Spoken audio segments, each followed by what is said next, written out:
En un rincón olvidado del desierto de Sonora, un grupo de soldados fue enviado a investigar una base militar abandonada. Se decía que la base, conocida como La Soledad, había sido el epicentro de experimentos secretos en los años 80, pero fue clausurada abruptamente después de un incidente misterioso.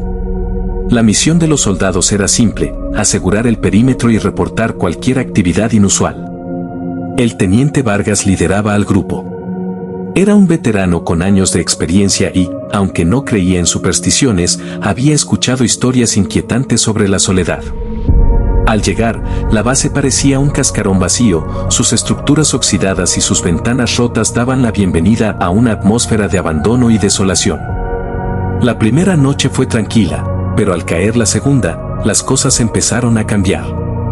Uno de los soldados, el cabo Sánchez, desapareció durante su turno de guardia.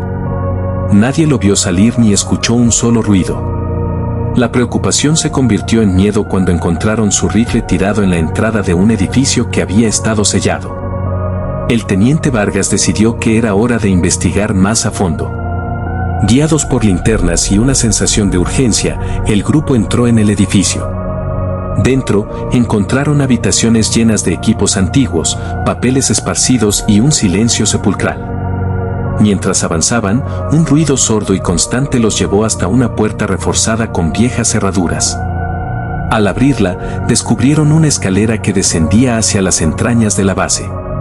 La escalera los llevó a un laboratorio subterráneo, donde el aire era más frío y pesado. En el centro de la sala, una enorme cápsula de vidrio contenía algo indistinguible. De repente, las luces parpadearon y un chillido agudo resonó en el aire, seguido de una serie de murmullos ininteligibles. Los soldados, tensos y con los nervios a flor de piel, apuntaron sus armas en todas direcciones. De las sombras emergió el cabo Sánchez, pero algo en su mirada estaba mal. Sus ojos, vidriosos y vacíos, reflejaban una locura insondable. Sin previo aviso, Sánchez se lanzó contra ellos con una fuerza descomunal, forzando a sus compañeros a reducirlo a tiros. El eco de los disparos llenó la sala y, cuando todo quedó en silencio, los soldados comprendieron que algo muy oscuro y peligroso habitaba en ese lugar. Mientras intentaban recomponerse, el teniente Vargas notó que una de las pantallas del laboratorio mostraba imágenes de experimentos grotescos. Seres humanos sometidos a procedimientos inhumanos, fusionados con máquinas y sometidos a un control mental extremo. En ese momento, la cápsula de vidrio empezó a vibrar y una figura oscura comenzó a emerger de su interior. El ser, un híbrido de humano y máquina, se movía con una precisión antinatural. Antes de que pudieran reaccionar, se escuchó una voz mecánica que repetía: En un abrir y cerrar de ojos, la figura se lanzó contra ellos. La lucha fue breve y brutal. Solo Vargas y el soldado Pérez lograron escapar, subiendo la escalera a toda prisa y sellando la puerta tras ellos. Exhaustos y aterrorizados, regresaron a la superficie solo para encontrarse con una patrulla militar que había llegado en su búsqueda. Los superiores escucharon su historia con escepticismo, pero algo en sus miradas les hizo entender que había una verdad oculta que no querían revelar. Fueron trasladados de inmediato y jurados a guardar silencio sobre lo que vieron. Meses después, Vargas recibió una carta anónima. Dentro, solo había una foto de la Soledad, pero esta vez la base no estaba abandonada. Los experimentos habían continuado y, en algún lugar del desierto, algo oscuro seguía acechando en la sombra. Lo increíble fue que, al mirar con más detenimiento la foto, Vargas vio su propio rostro entre los sujetos de prueba, con una mirada de desesperación que él mismo no recordaba haber tenido. En las profundidades de la selva de Chiapas, un pelotón de élite fue enviado en una misión de reconocimiento. Su objetivo era investigar un área llamada el Pantano de los Susurros, un lugar envuelto en leyendas sobre desapariciones y fenómenos inexplicables. La operación, liderada por el capitán Herrera, debía ser rápida y eficiente. Sin embargo, nada los había preparado para lo que encontrarían. Desde el primer día, el ambiente del pantano parecía querer devorarlos. La humedad era sofocante y una niebla espesa cubría el área, haciendo difícil la visibilidad. El pelotón avanzaba lentamente, escuchando los ruidos naturales de la selva mezclados con sonidos extraños, como si alguien o algo los estuviera siguiendo. La primera noche, uno de los soldados, el cabo Martínez, reportó haber escuchado voces susurrando su nombre. Los demás lo tomaron como el resultado del cansancio y la tensión, pero al día siguiente, otro soldado, Ramírez, desapareció sin dejar rastro. A medida que la preocupación crecía, decidieron establecer un perímetro seguro y montar guardia. Al anochecer, comenzaron a escuchar más claramente los susurros. Parecían venir de todas partes y de ninguna en particular. Al principio, eran palabras indescifrables, pero luego comenzaron a reconocer voces familiares. Voces de compañeros que habían perdido en combate, voces de seres queridos fallecidos.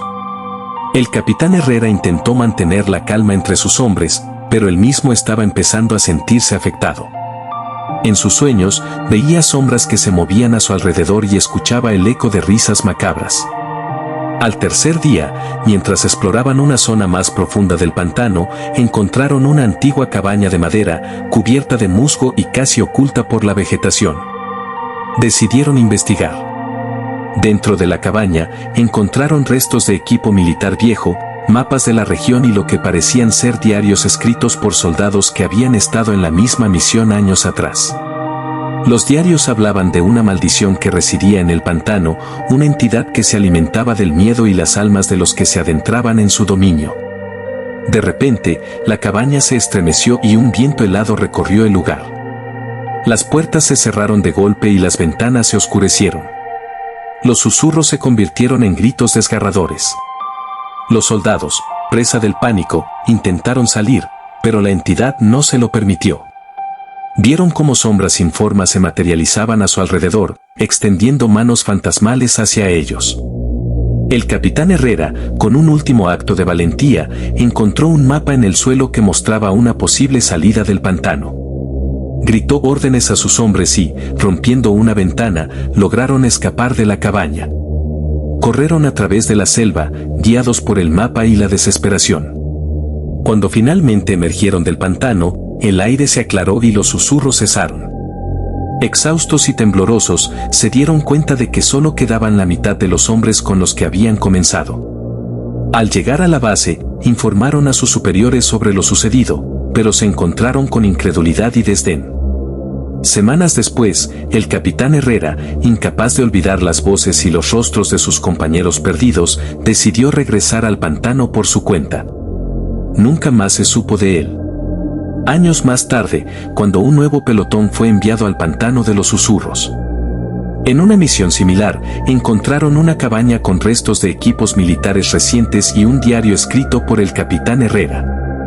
En él, describía cómo había descubierto que la entidad no era una maldición antigua, sino el resultado de experimentos fallidos de control mental llevados a cabo por un sector clandestino del mismo ejército, destinado a crear soldados perfectos a cualquier costo. En sus últimas palabras, Herrera escribió: "El verdadero enemigo no está en el pantano. Está en nosotros mismos, en lo que hemos permitido que nos convirtieran". En el corazón de la Sierra Madre Occidental, un escuadrón de fuerzas especiales del ejército mexicano fue desplegado para una misión clandestina. Su objetivo era infiltrarse en un complejo escondido del cartel conocido como la Sombra Roja, uno de los más peligrosos y violentos del país. Se sabía que el cartel había estado utilizando la ubicación para actividades desconocidas, pero la inteligencia era escasa y poco clara. El capitán Álvarez, un oficial con una larga trayectoria de misiones exitosas, encabezaba el equipo. Junto a él estaban el teniente Ramírez, experto en comunicaciones, y la sargento López, una maestra en el combate cuerpo a cuerpo y tácticas de infiltración.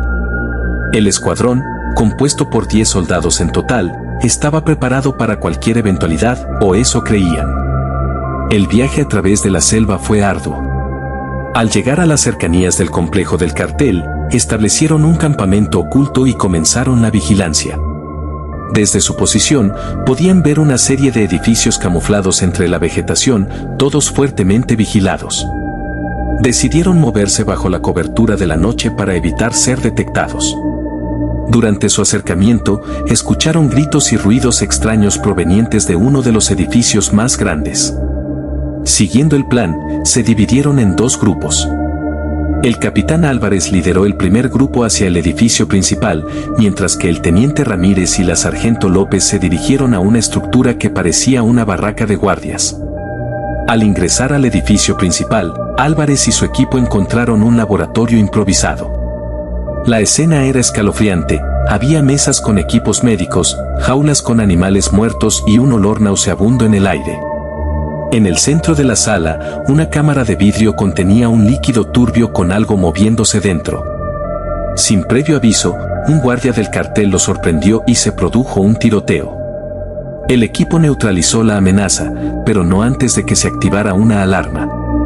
Mientras tanto, Ramírez y López descubrieron una serie de documentos en la barraca que indicaban que el cartel estaba experimentando con una droga sintética nueva y mortal, diseñada para crear soldados despiadados e incontrolables. Sin embargo, los experimentos no solo se limitaban a sus miembros. Capturaban y usaban a civiles para sus pruebas. Los dos grupos se reunieron en el edificio principal y justo cuando compartían la información, escucharon un estruendo afuera. Mirando por las ventanas, vieron a varios hombres del cartel corriendo hacia ellos, pero algo estaba mal. Los hombres se movían de forma errática, con una fuerza y velocidad sobrehumanas, pero sus rostros mostraban un dolor indescriptible y un rastro de locura en sus ojos. El equipo se preparó para lo que parecía ser su último enfrentamiento. Las criaturas, antes hombres, atacaron sin piedad. La batalla fue feroz y caótica. Cada bala contaba, y el capitán Álvarez ordenó una retirada estratégica hacia la parte trasera del complejo. En medio del caos, el capitán Álvarez notó que uno de los experimentos en el laboratorio tenía una marca familiar en la piel, el símbolo del ejército mexicano. Al inspeccionarlo más de cerca, encontró una placa de identificación que pertenecía a un soldado reportado como desaparecido en acción meses atrás. La realización fue devastadora, el cartel estaba capturando a soldados y sometiéndolos a sus inhumanos experimentos. Finalmente, lograron escapar del complejo, pero no sin bajas. De los 10 soldados, solo 5 sobrevivieron. Cuando regresaron a la base, informaron a sus superiores sobre el horror que habían presenciado. Semanas después, un oficial de alto rango del ejército visitó al capitán Álvarez en su casa. Le entregó una carta y se marchó sin decir una palabra. En la carta, Álvarez encontró una orden de transferencia inmediata y confidencial a una instalación remota. También había una advertencia: lo que has descubierto va más allá de la sombra roja. Mantén el silencio o enfrenta las consecuencias. El capitán comprendió que la corrupción y la complicidad dentro del ejército eran profundas. La droga y los experimentos no eran solo una operación del cartel, tenían el respaldo de sectores oscuros del gobierno. El verdadero enemigo estaba mucho más cerca de lo que jamás imaginó.